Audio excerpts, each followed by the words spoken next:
لیکن پھر ایک عام تصویر کھینچی گئی ہے یہاں پر، اور اس تصویر میں اللہ کے ذکر سے دور لے جانے والی چیز انسان کی اکثریت کے لیے کیا ہے؟ کیا وہ تجارت ہے یا وہ تفریح ہے؟ آپ کی آفس میں میٹنگ ہو رہی ہے، نماز کا بھی ٹائم ہے، اب اگر میں کہوں گا نماز کے لیے بریک دے دیں سر، یا میں ذرا 1 منٹ آتا ہوں، تو پتہ نہیں کیا مشکل ہو جائے گی۔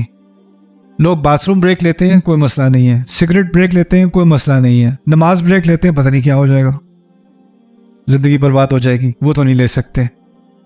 یہاں پہ پہلا مسئلہ تجارت کا تھا، جن لوگوں کا بزنس چھوٹ رہا تھا نا، وہ کھنچ گئے۔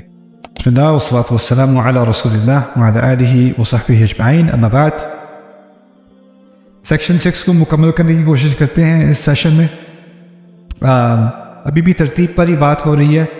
پچھلے سیشنز میں ہم نے کچھ الفاظ کی ترتیب پر بات کی تھی، اب 1-2 جملوں کی ترتیب پر بھی بات کریں گے۔ یہاں پر اللہ تعالیٰ کہیں گے ذالکم اللہ ربکم لا الہ الا ہوا، وہ ہے اللہ تمہارا رب، اس کے علاوہ کوئی الہ ہو ہی نہیں سکتا۔ خالق کل شیء، سب چیزوں کا بنانے والا۔ تو یہاں پر ہے لا الہ الا ہوا، اس کے وہ الفاظ تو آپ کے لیے آسان ہوں گے اردو کی وجہ سے۔ خالق کل شیء، ہر چیز کا بنانے والا، ٹھیک ہے۔ ایک اور، یہ سورۃ الانعام میں ہے، ایک اور مقام پر سورۃ غافر میں نیچے والی لائن دیکھیں، ذالکم اللہ ربکم، وہ ہے اللہ تمہارا رب، خالق کل شیء، سب چیزوں کا بنانے والا، لا الہ الا ہوا۔ ترتیب بدلی کہ نہیں؟ پہلے تھا لا الہ الا ہوا خالق کل شیء، یہاں پر ہے خالق کل شیء لا الہ الا ہوا۔ اس صورت میں یہاں پر سورۃ الانعام میں سورۃ الانعام میں اللہ تعالیٰ کہتے ہیں، آیت 100، جعلوا للہ شرکاء الجن، انہوں نے اللہ تعالیٰ کے لیے شرکاء بنائے جنات میں سے، وخلقہم وخرقہ لہ بنین، اور یہاں تک حالانکہ اللہ تعالیٰ نے ان جنات کو خود بنایا، اور پھر اللہ تعالیٰ کے لیے انہوں نے اپنی طرف سے بیٹے اور بیٹیاں گھڑ لی، بنین و بنات، بغیر علم، بغیر کسی علم کے۔ اور پھر اگلی آیت میں کہا وخلق کل شیء، اور تمام چیزوں کو خلق کیا، اور وہ تمام چیزوں کو جانتا ہے۔ تو یہاں پہلے آیت نمبر 100 میں شرک کی بات ہو رہی ہے، اور آیت نمبر 101 میں اللہ کی تمام چیزوں کے خلق کرنے کی بات ہو رہی ہے، بنانے کی بات ہو رہی ہے۔ اور پھر 102 میں اسی ترتیب کا لحاظ کرتے ہوئے لا الہ الا ہوا کس چیز کا جواب ہے؟ شرک کا جواب ہے، اور ہر چیز کو خلق کرنے کا کیا ذکر ہے؟ خالق کل شیء۔ ان کا خلاصہ نکال دیا ان دونوں آیات کا اس ترتیب سے۔ اگلی صورت میں سورۃ غافر میں پہلے اللہ تعالیٰ کہتے ہیں لخلق السماوات والارض اکبر من خلق الناس، آسمانوں اور زمین کا بنانا ان لوگوں کے بنانے سے کہیں زیادہ مشکل ہے۔ یعنی اگر تم سمجھتے ہو انسان کو کیسے بنا دیا، تو سوچو آسمانوں اور زمین کا بنانا کتنا زیادہ اس سے بڑا کام ہے۔ اور پھر آگے جا کر کہا وَلَكِنَّ أَكْثَرَ النَّاسِ لَا يَشْكُرُونَ، لوگ اکثریت لوگوں کی اللہ تعالیٰ کا شکر نہیں کرتے، اور شکر نہ کرنے کا تعلق شرک سے ہے۔ پھر آخر میں دوبارہ اسی کا خلاصہ بناتے ہوئے، اسی طرح سیکوینس کا لحاظ رکھتے ہوئے ذالکم اللہ ربکم خالق کل شیء لا الہ الا ہوا، خالق پہلے اور شرک کی نفی اور شکر، اصل شکر بعد میں۔ فَأَنَّىٰ تُؤْفَكُونَ، پھر کدھر جاتے پھرتے ہو۔ اسی طرح یہاں پر جملوں کے اندر بھی ترتیب میں کبھی کبھی بہت لطیف اشارے ہوتے ہیں۔ قُلْ كَفَىٰ بِاللَّهِ شَهِيدًا، کفا باللہ بینی و بینکم شہیدا، اللہ کافی ہے۔ کفا باللہ کا معنی ہے اللہ کافی ہے، دونوں آیات میں ہے کفا باللہ، اللہ کافی ہے، اللہ کافی ہے۔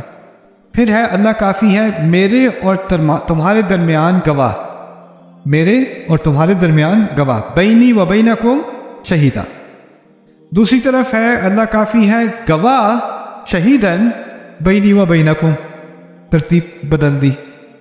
یہاں پر اس آیت کے آخر میں جو عنکبوت میں ہے اوپر والی لائن میں، وہاں پر اللہ تعالیٰ بات کریں گے والذین آمنوا بالباطل وکفروا باللہ اولئک هم الخاسرون، اور جو باطل پر ایمان لائے اور اللہ کے ساتھ کفر کیا وہی خسارے میں ہوں گے۔ لوگوں کی بات ہو رہی ہے نا، لوگوں کی بات ہو رہی ہے۔ تو یہاں لوگوں کا جو محاورہ ہے میرے اور تمہارے درمیان اس کو پہلے لے آیا کیا۔ دوسری آیت میں آپ دیکھیں گے اللہ کافی ہے گواہ ہونے کے ناطے، یہ گواہ کا لفظ اللہ تعالیٰ کے لیے استعمال ہو رہا ہے نا۔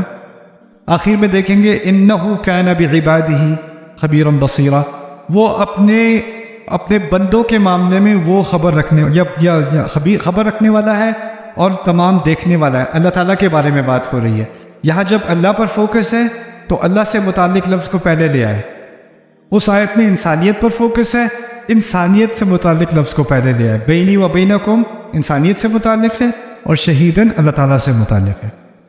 اس آیت پہ تھوڑا ٹائم لگائیں گے۔ وَإِذَا رَأَوْا تِجَارَةً أَوْ لَهْوًا انفضوا إِلَيْهَا وَتَرَكُوكَ قَائِمًا قُلْ مَا عِنْدَ اللَّهِ خَيْرٌ مِّنَ اللَّهْوِ وَمِنَ التِّجَارَةِ وَاللَّهُ خَيْرُ الرَّازِقِينَ۔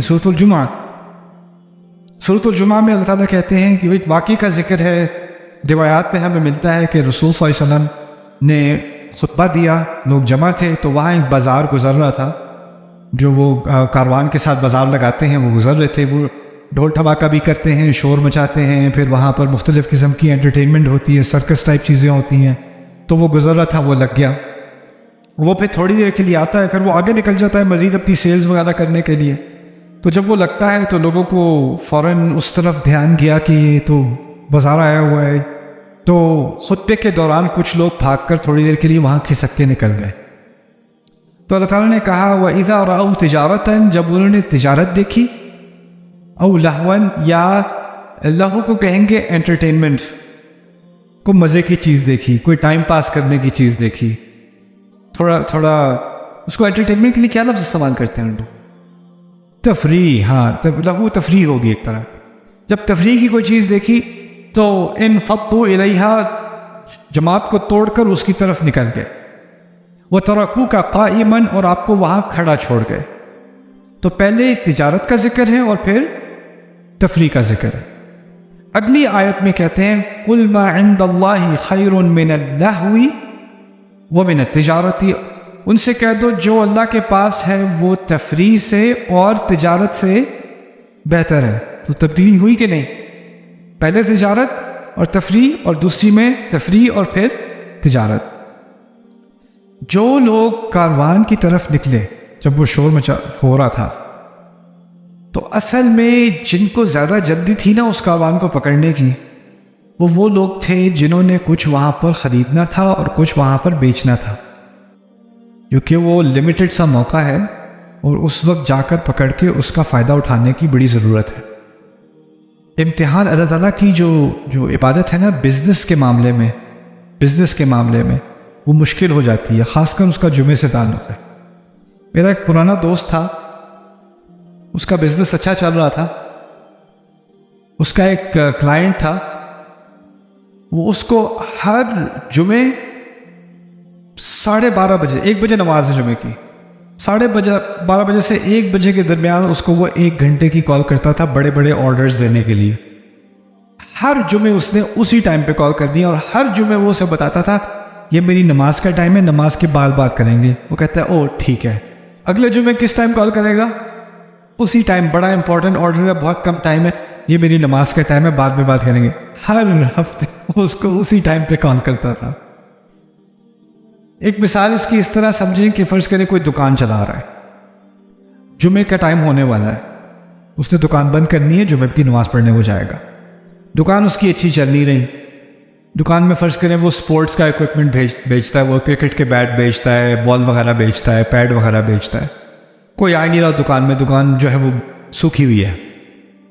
اذان اس نے پہلی سنی، بند کرنے لگا دکان، ایک کسٹمر اندر آ گیا دکان کے، کسٹمر اندر آیا تو اس نے کہا چلو بھائی نماز کا ٹائم ہو رہا ہے، آپ بعد میں آ جائیں، بس مجھے 1 منٹ چاہیے، بس 1 منٹ سر، چلیں جی 1 منٹ دینے۔ اس نے وہاں سے وہ سارے بیٹ اٹھائے، وہاں سے وہ سارے پیڈ اٹھائے، ساری بالیں اٹھائیں، پوری دکان خالی کر رہا ہے وہ، ایک کے بعد ایک کے بعد ایک کے بعد ایک۔ اب دکاندار کے دماغ میں یہ آ رہا ہے ٹائم تو تھوڑا ہے، کچھ 1-2 منٹ، اگر یہ تو 6 مہینے میں کوئی کسٹمر نہیں آیا اور یہ آیا اور سارا سامان ایک ہی دفعہ میں نکال دے گا سارا، تو اس کے دماغ میں کیا آتا ہے کہ تھوڑا سا اگر 1-2 منٹ دیر ہوگی تو کوئی بات نہیں، ٹھیک ہے نا؟ کیوں؟ کیونکہ اصل چیز جو ہے نا، جو انسان کو کھینچتی ہے وہ کیا ہے؟ بیع، سیل کھینچ لیتی ہے انسان کو. تو یہاں پر جب تجارت کی بات کی نا، تو جو تجارت کا موقع تھا تو وہ انسان کو اللہ کے ذکر سے کھینچ دیتی ہے. آپ کی آفس میں میٹنگ ہو رہی ہے، نماز کا بھی ٹائم ہے. اب اگر میں کہوں گا نماز کے لیے بریک دے دیں سر، یا میں ذرا 1 منٹ آتا ہوں، تو پتہ نہیں کیا مشکل ہو جائے گی. لوگ باتھ روم بریک لیتے ہیں، کوئی مسئلہ نہیں ہے. سگریٹ بریک لیتے ہیں، کوئی مسئلہ نہیں ہے. نماز بریک لیتے ہیں، پتہ نہیں کیا ہو جائے گا، زندگی برباد ہو جائے گی. وہ تو نہیں لے سکتے. یہاں پہ پہلا مسئلہ تجارت کا تھا. جن لوگوں کا بزنس چھوٹ رہا تھا نا، وہ کھنچ گئے. جب وہ کھنچے تو باقی ہیں جو کچھ لوگ ویلے ہوتے ہیں، جیسے کالج اسٹوڈنٹس، وہ کہیں دور کوئی شور شرابہ دیکھیں، یار وہاں چل کے دیکھتے ہیں کیا ہو رہا ہے یار. وہاں کچھ لوگ، کوئی کانفرنس ہو رہی ہو، کوئی ایگزیبیشن ہو رہی ہو، تو وہاں کچھ لوگ جاتے ہیں کیونکہ ان کا بزنس ہے ایگزیبیشن میں. لیکن وہاں آپ دیکھیں گے ہائی اسکول کے بچے، کالج کے لڑکے لڑکیاں، وہاں وہ بھی پہنچ گئے ہیں. وہ کیوں پہنچے ہوئے؟ کہ یہاں بہت سارے لوگ ہیں، پتہ نہیں کیا ہو رہا ہوگا، مزہ آئے گا، چلو دیکھتے ہیں کیا ہو رہا ہے. وہ تجارت کے لیے نہیں گئے، وہ دوسرے درجے میں گئے ہیں، لہو کے لیے، تفریح کے لیے گئے ہیں وہ. تو پہلا گروہ جاتا ہے تجارت کے لیے، اور اس کے پیچھے پیچھے لوگ آ جاتے ہیں کس لیے؟ تفریح کے لیے. تو یہ واقعہ تھا. لیکن پھر ایک عام تصویر کھینچی گئی ہے یہاں پر، اور اس تصویر میں اللہ کے ذکر سے دور لے جانے والی چیز انسان کی اکثریت کے لیے کیا ہے؟ کیا وہ تجارت ہے یا وہ تفریح ہے؟ یہ سوال انسان کی اکثریت کے لیے. وہ تفریح ہے. تو یہاں پر وہی جو پہلے بات ہو رہی تھی نا، الالتفات من الخاص الى العام، خاص سے عام کی طرف آئے ہیں.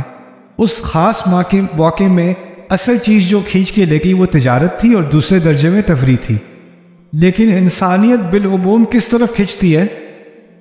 تفریح کی طرف کھینچتی ہے. نیٹ فلکس کی طرف کھینچتی ہے، ٹک ٹاک کی طرف کھینچتی ہے، ان چیزوں کی طرف، تفریح کی طرف چلی جاتی ہے. اور پھر دوسرے درجے میں کون سی چیز کھینچتی ہے؟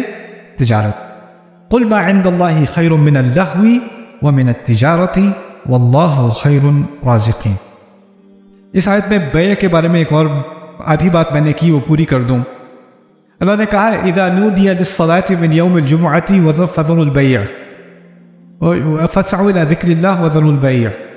جمعے کی نماز کی طرف پکارا جائے تو اللہ کی ذکر کے لیے جلدی کیا کرو، اور تجارت کو سیل کو چھوڑ دو، بیچنے کو چھوڑ دو.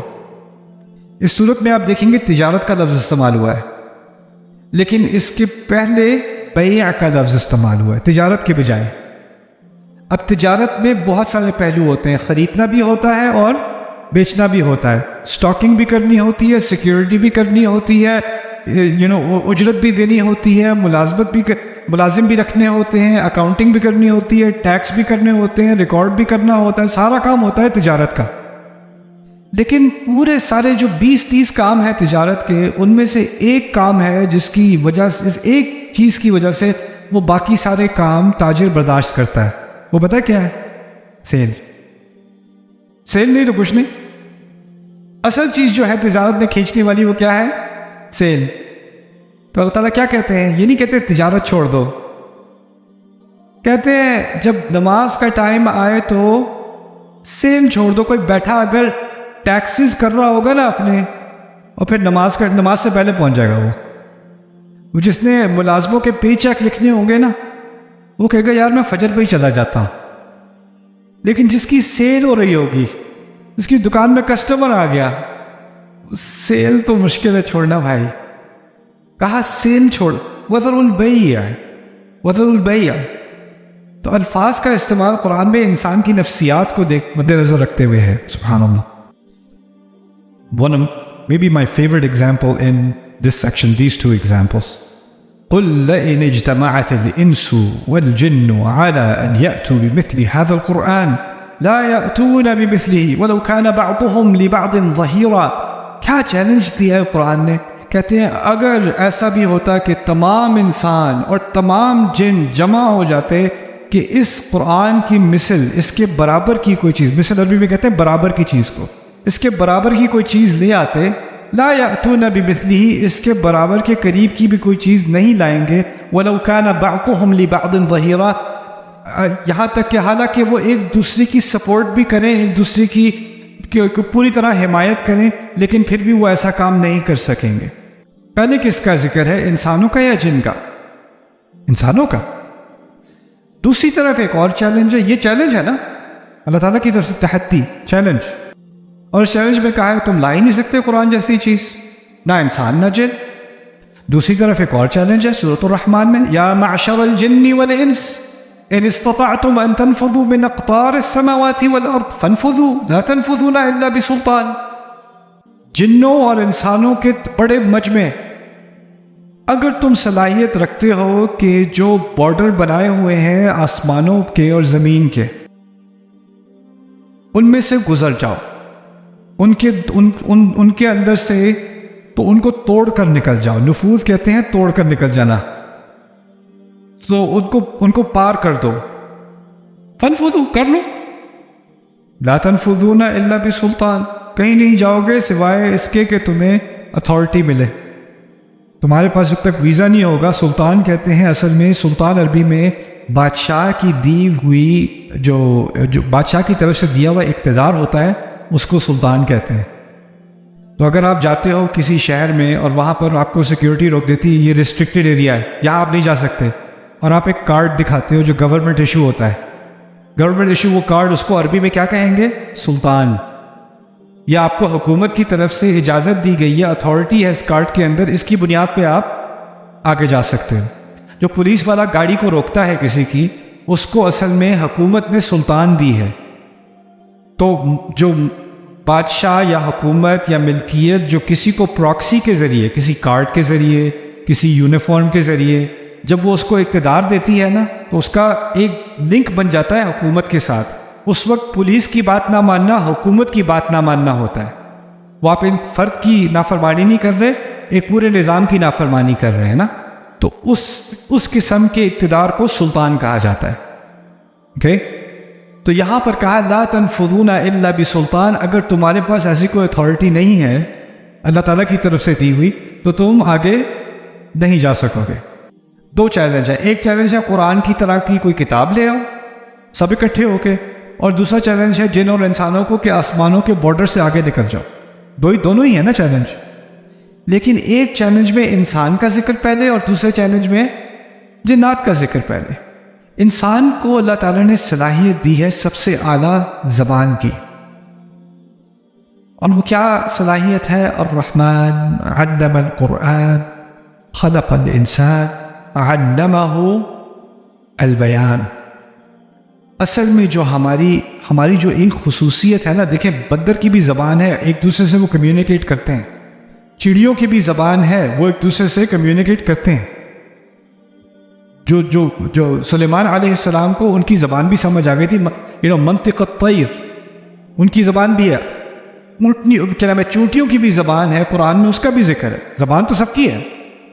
لیکن جس طرح کی صلاحیت زبان کی اللہ نے انسان کو دی ہے، وہ کسی مخلوق کو نہیں دی۔ ہمیں دیا ہے ایک مزید صلاحیت جس کو اللہ تعالیٰ نے بیان کے لفظ سے تعبیر کیا۔ اس کے بارے میں تھوڑا سا سوچتے ہیں کہ یہ ہے کیا چیز۔ اصل میں بانا یا بینو کہتے ہیں الگ الگ کرنے کو، دو چیزوں کو الگ کرنے کو بانا کہتے ہیں۔ اسی لیے ہم کہتے ہیں اس کے اور میرے بین ایک مسئلہ ہے، بین بھی بانا سے نکلتا ہے، درمیان میں کوئی چیز آ جائے، دو چیزیں الگ ہو جائیں، وہ بینا ہوتا ہے۔ تو اسی سے عربی میں آپ دیکھیں گے کہ جس چیز میں وضاحت کا معنی ہے نا، اس میں علیحدگی کا معنی ہوتا ہے۔ عربی زبان میں، عربی کلچر میں وضاحت اور علیحدگی ایک ساتھ جڑے ہوئے کانسیپٹ ہیں۔ دوسری طرف جو چیزیں ایک دوسرے کے ساتھ مکس ہو جاتی ہیں نا، خلط، اس میں اور کنفیوژن کے الفاظ ایک ہی طرح کے ہیں، یعنی کنفیوژن کا تعلق مکس کرنے سے ہے اور وضاحت کا تعلق علیحدہ علیحدہ کرنے سے۔ بات سمجھ میں آتی ہے؟ اگر آپ فرض کریں دودھ میں چینی ملاتے ہو تو وہ ایک چیز بن گئے، اب کنفیوژن ہے کتنی چینی ہے کتنا دودھ ہے، لیکن اگر ان کو الگ الگ رکھو تو صاف ہوگا یہ اتنا ہے یہ اتنا ہے، اس کی انگریڈینٹس یہ ہیں اور یہ ہیں، ٹھیک ہے نا؟ تو الگ کرنے میں وضاحت ہوتی ہے۔ اب انسان کو کیا سکھایا؟ انسان کو سکھایا پہلے تو حروف کی تمیز۔ ایک لفظ میں متعدد حروف ہوتے ہیں کہ نہیں؟ جیسے میں کہوں کتاب تو کاف ہے اور تے ہے اور الف ہے اور بے ہے، اور ان کتاب ان 4 حروف کی خاص ترتیب ہے کہ نہیں؟ ہر ایک کو الگ الگ کیا گیا ہے۔ اور جب میں منہ سے یہ لفظ بولتا ہوں تو کاف کی آواز تے سے الگ ہے کہ نہیں؟ اور تے کی آواز الف سے الگ ہے کہ نہیں؟ اور الف کی آواز سے بے سے الگ ہے کہ نہیں؟ آپ چڑیا کو سنو تو اس کی آوازوں میں علیحدگی آتی ہے؟ نہیں۔ انسان کو سنو تو اس کے ہر لفظ میں ایک ایک حرف کی علیحدگی ہوتی ہے کہ نہیں؟ اور پھر ایک لفظ اگلے لفظ سے علیحدہ ہوتا ہے کہ نہیں؟ پھر اس کے بعد یہ لفظ اکٹھے ہو کر ایک جملہ بنتے ہیں، ایک جملہ دوسرے جملے سے علیحدہ ہوتا ہے، پھر ایک پیراگراف دوسرے پیراگراف سے علیحدہ ہوتا ہے، پھر ایک مضمون دوسرے مضمون سے، پھر ایک چیپٹر دوسرے چیپٹر سے، پھر ایک کتاب دوسرے کتاب سے، ایک علم دوسرے علم سے۔ سارا علم انسان کا علیحدگی کی بنیاد پر ہے۔ آپ جب امتحان کی تیاری کرتے ہو تو آپ کو علیحدہ علیحدہ ڈیفینیشنز پڑھنی پڑتی ہیں کہ نہیں؟ اس کی ڈیفینیشن یاد کر لو، یہ کانسیپٹ کر لو، یہ کانسیپٹ کر لو۔ اور اگر آپ 2 کانسیپٹس کو ایک دوسرے سے کنفیوز کر دو کہ امتحان میں پاس نہیں ہونا، آپ نے ان کو الگ الگ کرنا پڑتا ہے۔ میتھمیٹکس میں کسی کو مشکل ہو رہی ہو مسئلہ حل کرنے کی تو ٹیچر کیا کرتا ہے؟ بہت بڑا کویشچن ہے، ٹیچر کیا کرتا ہے؟ اس کے چھوٹے چھوٹے ٹکڑے کر کے یہ ٹکڑا سمجھ میں آ گیا، چلو اب یہ ٹکڑا سمجھ میں آ گیا، پھر یہ ٹکڑا علیحدہ کرتا ہے۔ اور اس علیحدہ کرنے کی صلاحیت کو کہا جاتا ہے بیان۔ اور اس کی بنیاد پر انسان نے آرٹ بنایا، سائنس بنائی، فلسفہ بنایا، لٹریچر بنایا، شاعری بنائی، کیا نہیں بنایا۔ ہم جس مقام پر انسانیت پہنچی ہے نا، وہ ایک عجیب مقام ہے۔ ہمارا آرکیٹیکچر آج کا جس ہال میں ہم کھڑے ہیں، اس آرکیٹیکچر میں اس کے بنانے میں جو ٹیکنالوجی استعمال ہوئی آج سے 1000 سال پہلے وہ دستیاب تھی یا نہیں تھی؟ اور جو 1000 سال پہلے بلڈنگ بنی ہوگی وہ اس سے 1000 سال پہلے اس کی دستیاب تھی یا نہیں؟ نہ۔ لیکن جو آج بنا ہے نا وہ اس کی بنیاد پہ بنا ہے۔ اس میں 1% ترقی آئی، پھر اس میں 1% اب جب یہاں پر ہم پہنچے ہیں نا، یہ اس کی بنیاد پر پہنچے ہیں نا۔ جو چڑیا لاکھوں کروڑوں سال سے ہے اس خطے پر، وہ جب گھونسلہ بناتی ہے تو وہ آج بھی وہی گھونسلہ بنا رہی ہے جو کروڑ سال پہلے بنا رہی تھی، ہے نا؟ کیوں؟ کیونکہ ہم نے اپنی زبان سے الگ الگ کر کے لکھ لیا، ڈاکیومنٹ کر لیا۔ آرکیٹیکچر ایسے ہوتا ہے، کالم ایسے ہوتا ہے، فاؤنڈیشن ایسے بنتی ہے۔ کسی نے وہ علم دیکھا، اس میں اضافہ کیا، اس کو بیان کر دیا، کسی نے آ کے اور مزید بیان کیا، کسی نے آ کے مزید بیان کیا۔ یعنی ہم انسانیت ترقی کرتے چلے جاتے ہیں کس وجہ سے؟ بیان کی وجہ سے۔ بیان یہ ایک چیز ہے جو تمام مخلوقات سے ہمیں الگ کر دیتی ہے، تمام مخلوقات سے۔ ساری ٹیکنالوجی جو دنیا میں ہے وہ صرف بیان کی وجہ سے ہے، ورنہ نہیں ہو سکتی۔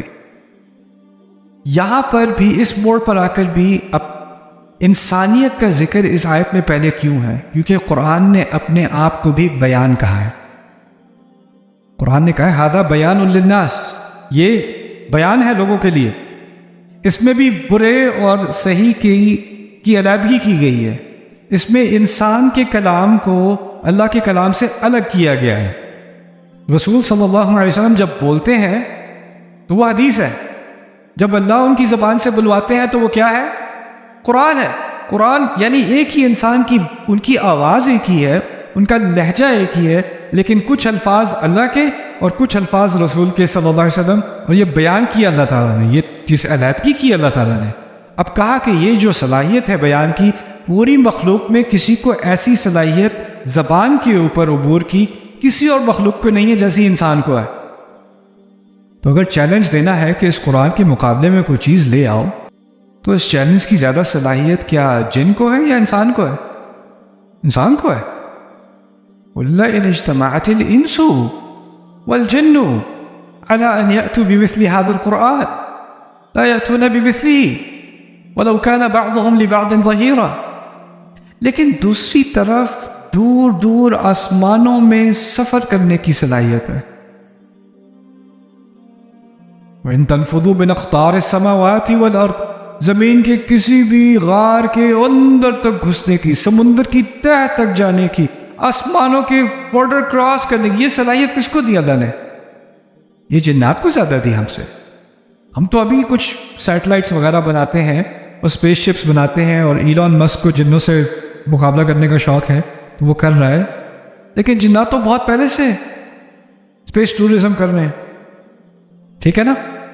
تو وہ چیلنج کیونکہ جنات کے لیے زیادہ مطابقت رکھتا ہے، تو وہاں کیا کہا؟ یا معشر الجن والانس ان استطعتم ان تنفذوا من اقطار السماوات والارض. سبحان اللہ، ایک ایک لفظ کا اہتمام، چھوٹی چھوٹی ترتیب میں بھی اہتمام.